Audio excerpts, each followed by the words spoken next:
Alright guys, welcome back to the Average Reloader. We're going to do an update video on the 2545 Sharps. Seems that I had quite a bit of feedback on that on my last video. Where we're at on it is I have made it through most of the way through the load development process. Here's my initial workup on the 70 grain and the 87 grain. The 70 grain is on the left side and the 87's on the right. The 87 I didn't quite get as fast as I wanted out of it, but I found a couple spots to do my node testing on. Same thing with the 70. There's a couple spots there. This is more or less the Satterley method. The way I like to do load development, it seems to be fairly easy. So this is with H335 also. So here on this one we had a node right in here, and so what I did was I loaded 0.1 grains on both sides and then in the middle. So that was 28.4 and 28.6. So we did 28.3, 28.4, 28.5, and 28.6. Well, I initially thought that this was going to be our load here, but it seems that I had a mishap when I pulled the rounds out of my container that was marked and I wasn't paying attention. I think I may have mixed up which charges were which. So this may have been the max charge that I mistaked for the 28.3. So this may have been the 28.6 up here. So I'm going to reload for these two charges just to verify, because one was not that great and one was way better. So we're gonna try that, and I tried to go a little bit further on the 87 grain and I couldn't do it. 2600 feet per second is where we're at. We got flat primers on that and pretty harsh ejector mark. I mean, it's almost tearing up the brass, so we don't want to go any hotter than that. So here's what we're doing today. We are doing the 70 grain Blitz Kings at 28.3 and 28.6. We're loading up 5 rounds of each charge. We're going to shoot them. We're looking for group accuracy and we're looking for good SD. So my initial testing on the whichever one had the better SD did have under 3/4 inch at 100 yards. So 0.75 MOA was pretty decent. So I was pretty happy with that. My father was pretty happy with that. But when I got back home and realized I don't know if it was the 28.3 or the 28.6, so we got to go back through and test it again.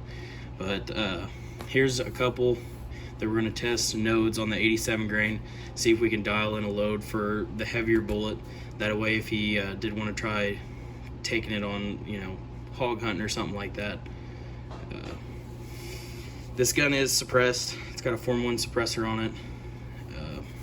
So we're just trying to make the most out of it. It's an 18-inch black hole weaponry barrel. We're loading them at 2.3 inch. The reason why I didn't go for the PRI mag, I personally have PRI mags. The reason why I didn't go for it is because I just want to make it simple enough for him. He is not a veteran reloader. He's very simple about it, so I want to make it as simple as possible for him to do. Also, the reason why I chose H335 is because that is mostly about mid-range in the burn chart. Unfortunately, with this round, I could have used something faster on the burn rate chart, and I'll actually pull the chart up so you guys can look at it too with me. I'm gonna look at it here off camera, and so I went with H4895 initially, but the problem with that is I couldn't fit enough in the case to get the velocity that I needed. And Sierra's load data for a 24-inch gun in an AR-15 was calling for 2.6 and calling for way more powder than you could fit in that case with a load length of 2.6 or 2.26. Sorry, it's so I just treaded lightly, did the best I could, and we still came up way short. I think the max we ended up with was like 2,500 feet per second. So if you look at the burn rate chart, Hodgdon H4895 is, you know, a decent amount under H335, so it's a faster burning powder, but then you start running into pressure issues. Well, you know, I'm looking for temp stability. In Missouri, it's not uncommon during deer season or if you're out hunting coyotes that you're going to be between, you know, 30 degrees when you wake up in the morning and 80 degrees in the afternoon. So you don't want huge temperature swings really affecting your bullet a whole lot. You know, I know H335 is probably temperature sensitive, but hopefully it's not as bad as the rest. I found it to be a decent ball powder that's kind of accurate. But I really wanted to run that 4895 because it's good stuff. I've used it in multiple 6.8 calibers, 6.8 base cartridges, I should say, and my 223 with 85 grain bullets. I mean, it's performed well, and it's an extreme powder. But I thought about going to IMR 3031. That is also further up from H335, not much further. It's a stick powder. It may perform better. That's just going to take further testing, but the problem is you can't find it right now. Availability was a big thing for this project. So we're just working with what we got. I had several questions on, you know, why didn't you use this powder? Why didn't you use these mags? So that's just the reason why. Just simplicity and availability. Just, that's it. So I just wanted to give you guys an update on that, and we're going to start loading here. But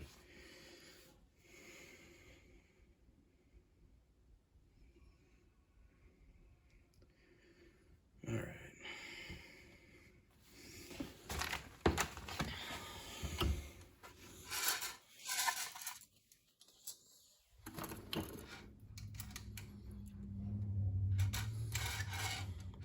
Make sure they're nice and flush here. Looks like they're all good. Gotta love crimped brass.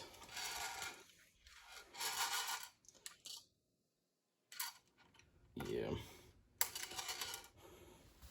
Some of these need to be run through the chamfer tool. Find it here. Just run just a quick, easy little, if I don't drop it, quick, easy little chamfer on the back of the pocket there, right where that crimps at. Yeah, and usually they slide right in. So we'll just hit those. This is all once fired, like city brass.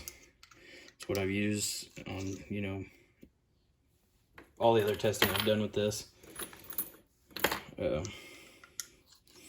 It seems to be working out pretty good. The Form 1 suppressor we're using, it's not the best thing. It's still fairly quiet, takes the crack out of it. I noticed with the 70 grain Blitz Kings, they're trucking along about 2,800, 2,900 feet per second. They still got a little bit to them, but it's safe enough to where you don't really have to wear hearing protection if you're not going to shoot it repetitively. So for hunting purposes, it's gonna do great. So, and that's all he's after. So we're just gonna get all these done here.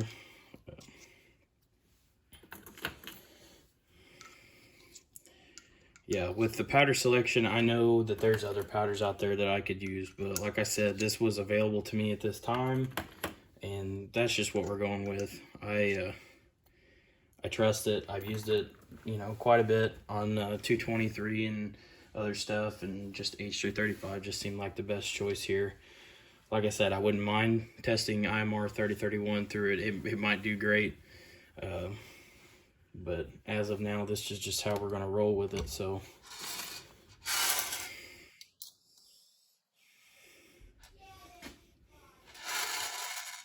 And that's already got primer in it. No wonder anything go in there. Yep. They just slide right in there when you chamfer them.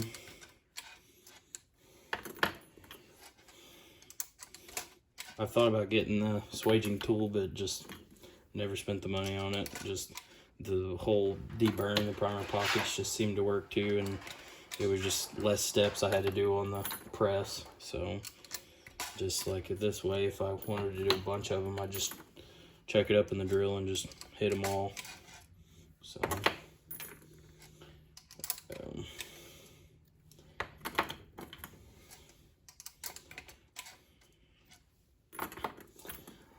you know, the whole idea behind this was something that he could deer hunt with, he could hog hunt with, he could coyote hunt with. It was just supposed to be an all-around, you know, good cartridge. The stuff I read on it, you know, everybody praised it, but to me, if you're not running a 22 inch barrel, you know, at minimum, it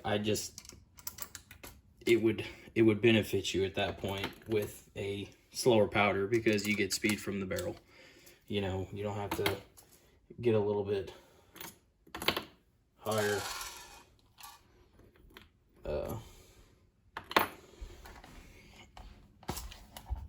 charge in there. So we're going to run a excuse me, calibration.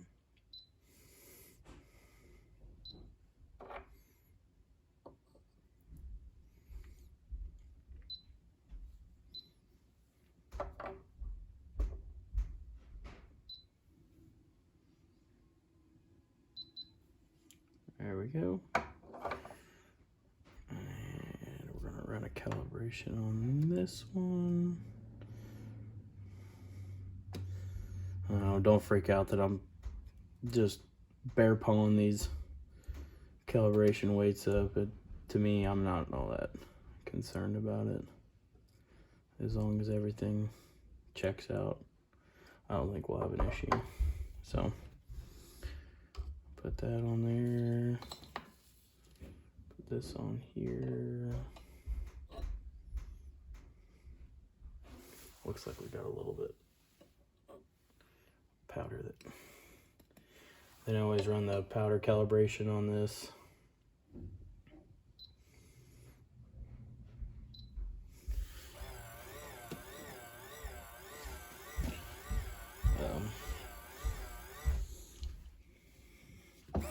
While we wait on that, we'll talk about these bullets here. So the 87 grain TNT, a lot of people love these things from Spear. You know, it's a great varmint round. I don't know if it's really all that great for deer hunting. I would think that the Blitz King would probably be a better option for deer hunting, but that's just my personal opinion. Like I said, this stuff was available. That's why we went with it. It seems that the 70 grain is a little bit more favorable through it because of the speed we can get out of it. So using the 70 grain bullet, I would say that it would be more comparable, you know, to being a better option. I just can't see it being a better option with you know, heavier bullets, just because you're going to lack that speed, and at that point you're getting towards 300 blackout territory with, you know, a heavy bullet going slow. Your ballistics are going to be subpar.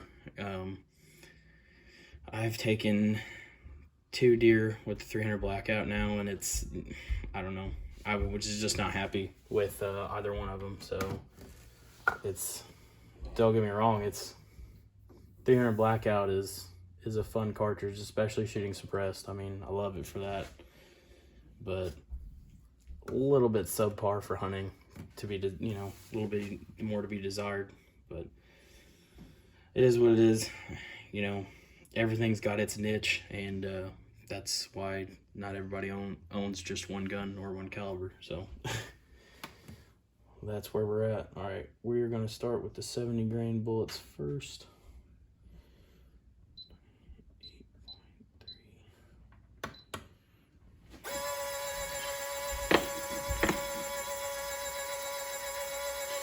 We're just loading them to 2.3, like I said, 2.3 overall length. Let's see.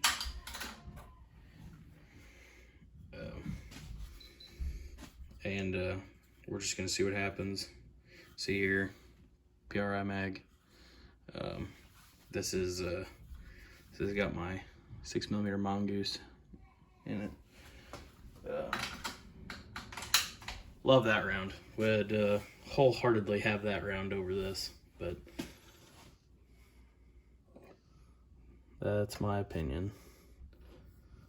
You know, I'm pushing a 85 grain bullet at the speeds the 70 grain bullet's going almost. So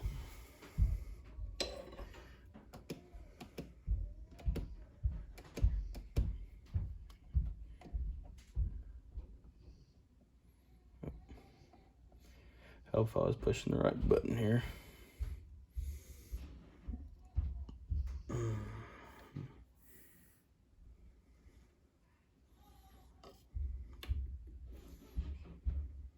All right. Let's see how close we are. We are dang near there. Just need a couple more.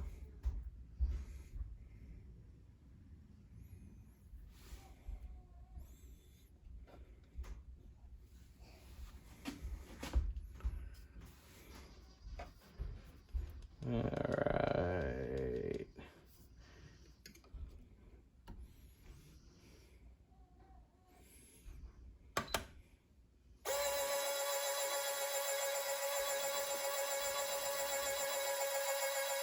Oh, too much, too much, too much. Excuse me. This Missouri humidity is killing me slowly.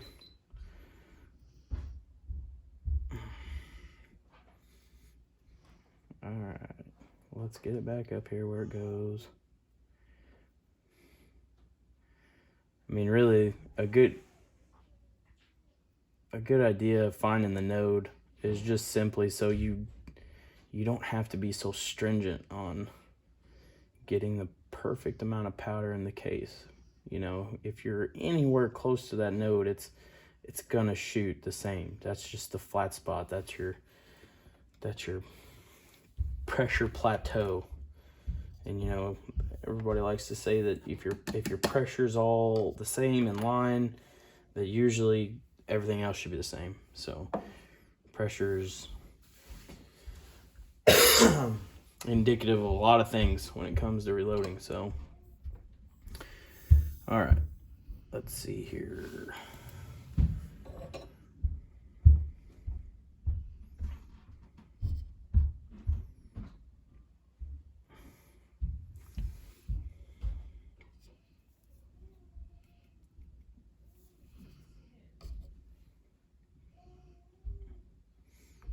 And this thing reads down to 0.02 grains. It claims anyway.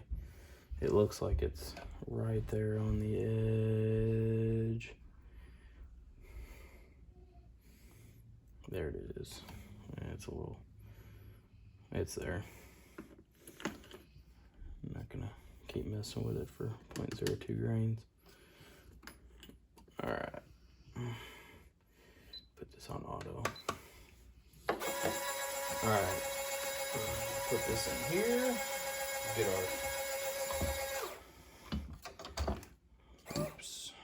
we'll get our depth set here. It should be pretty close. I don't know the last thing that I actually loaded on this.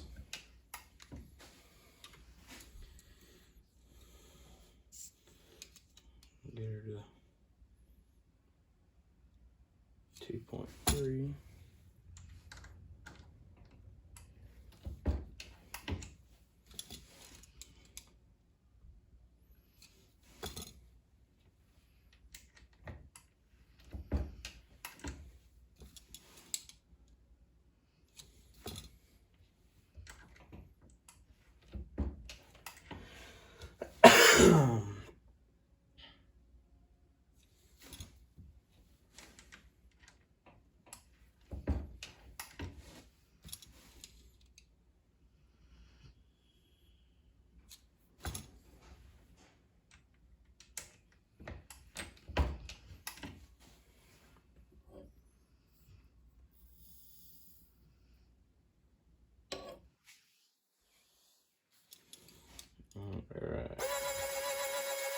3 thousandths to go.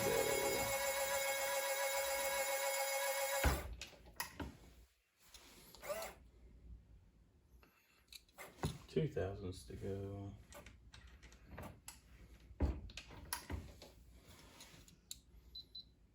There we are. Right on the money. So this thing just looks like it's seated way too short to me. I mean, if it was mine, I would definitely have to do something about,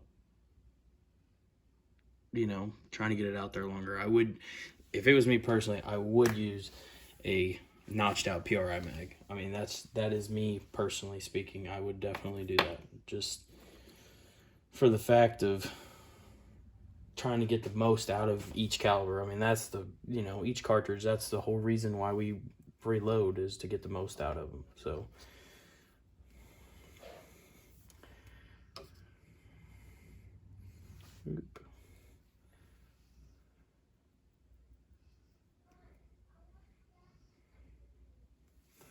all right.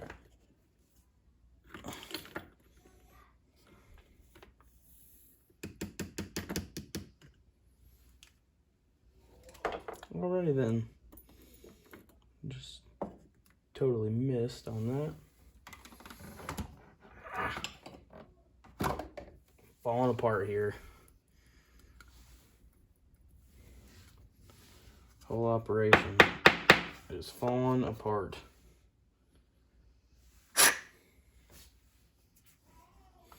Alright. We'll have to do something about that later.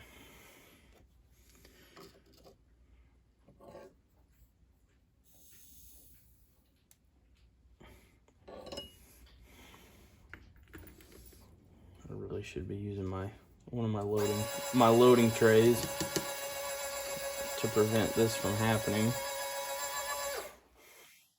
So, but verify our seating depth, since they like to change a little bit after having to push that one, you know, first one in there so many times. Are we gonna be longer or shorter? We are on the money. All right, we're good there. Excuse me. Let's see how close we can get it.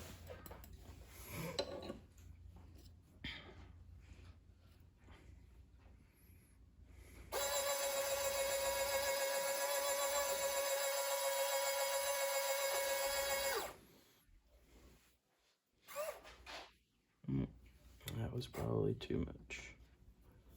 Just a hair. All right.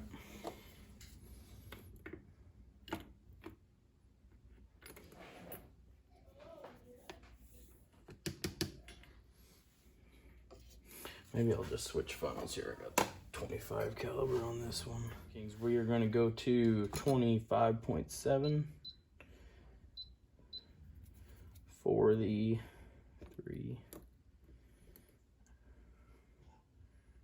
87 grain bullets here.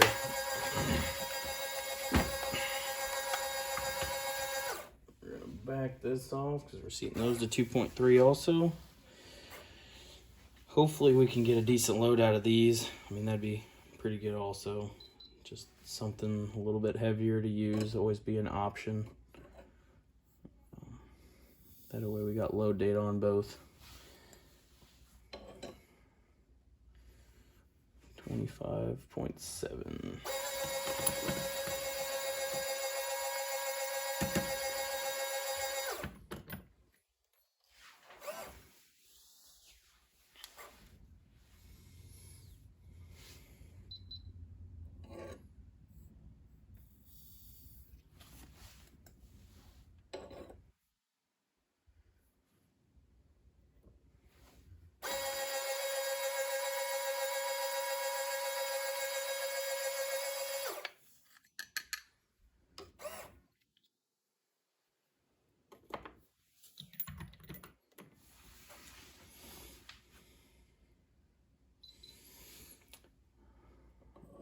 I should have clean these cases after I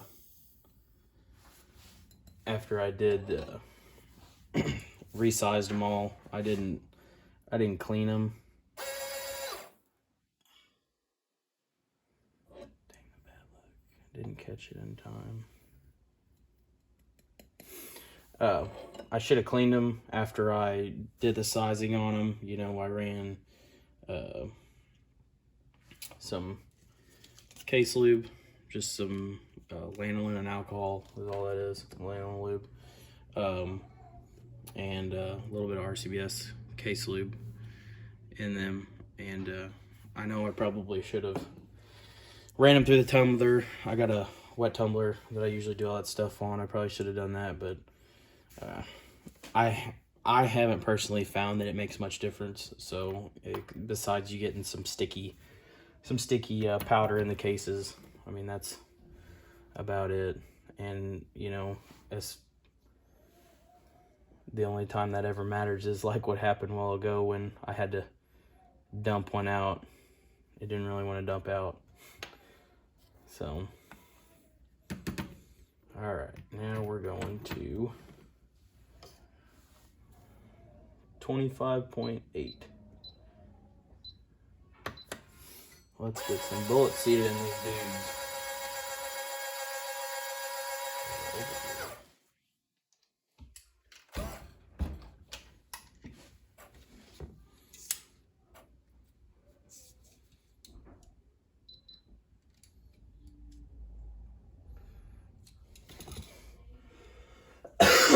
Excuse me. Almost feel like this is a summer cold I got. It's not COVID, I promise. Already had that.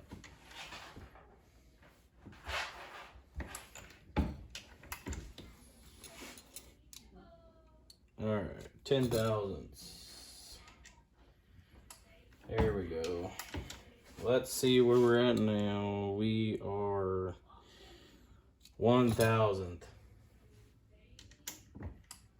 Let's see what we got. Hopefully we're there. Nope, didn't move much.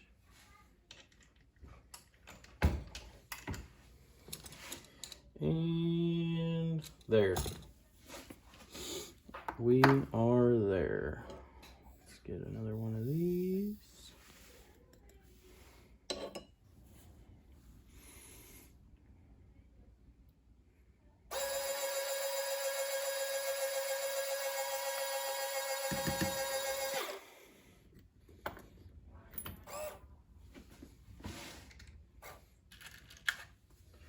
We will double check on this case where our seating depth is now. Of course, that one's less. Looks like the tip is kind of messed up and marred up on this one, which is all right. It's only like 5 or 6 thousandths less. No big deal. And I don't know if you guys really care to see all this or not. I'm going to do an update video on, you know, what exactly happened here with all these charges and everything. I just figured I should do an update video because people have been commenting on the video, talking about this and that, and I figured this was just kind of the easiest way to update everybody. We can go back and look. We were pushing 2,900 feet per second with the 70 grain and 26 to 2630 with the 87 grain. So I would have liked to be a little bit faster with the 87 grain, but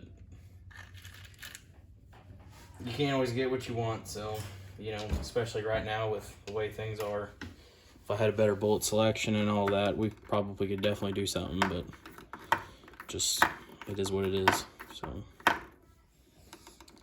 don't know what I'm doing making all these. Don't want to get them mixed up.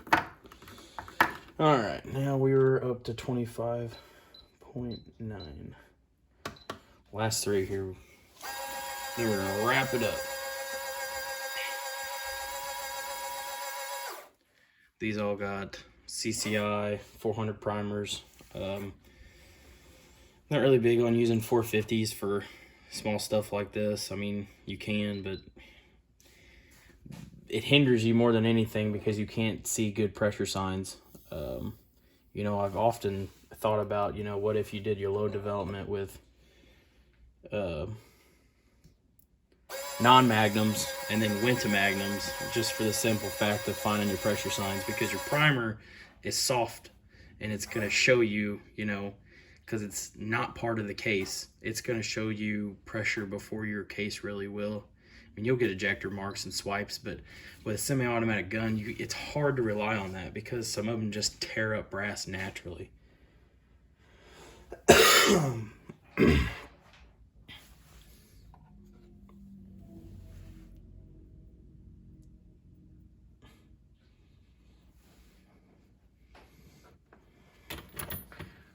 We're gonna call it close enough. Done messing around with it. 0.02 grains makes that big of a difference. We'll probably be in trouble then. Yeah.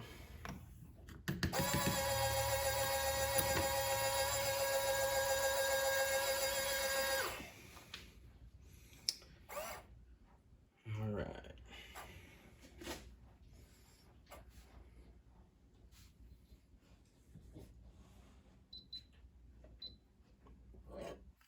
Last one here.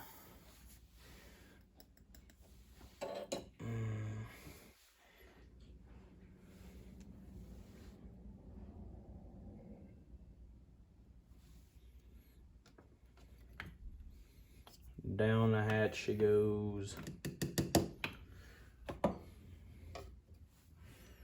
All right. Get these last few seated up here. This is a Lee die set. It is a 3-die set. It's really, I mean,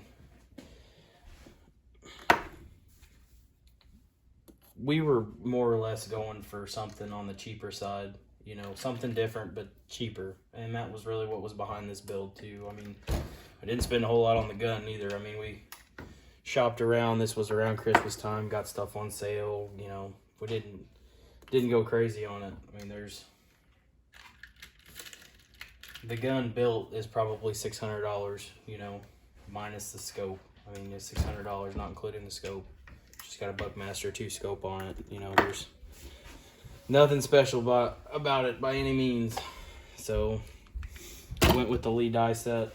It's got a crimper die if you wanted to crimp. Yeah, I mean, nothing crazy and just simple. That's what we wanted on this, so that's what he's getting. So just to give everybody an idea, that's where we're at, and hopefully this brought a little insight to the reasons why, and we're just going to see what it does, and hopefully one day we'll get an update from him to see how it does. You know, if he ever takes an animal with it or anything like that, we can definitely revisit that. But once we're done with this, we're probably going to close this chapter out and just kind of let him go from there. And then, you know, if there's a lot of interest in it, we can always bring it back. But I got a lot of stuff that still needs to be done. I got 243 that needs to have load development done on it. I got 223. The 25 GPC is almost done. The 270 needs to be done. 270 Winchester. I had to switch bullets because I'm out of 130 grain Nosler ballistic tip hunting bullets. So I'm going to 130 SSTs. We'll see how that goes. But other than that, that's about it. I thank you guys for watching. We'll catch you next time.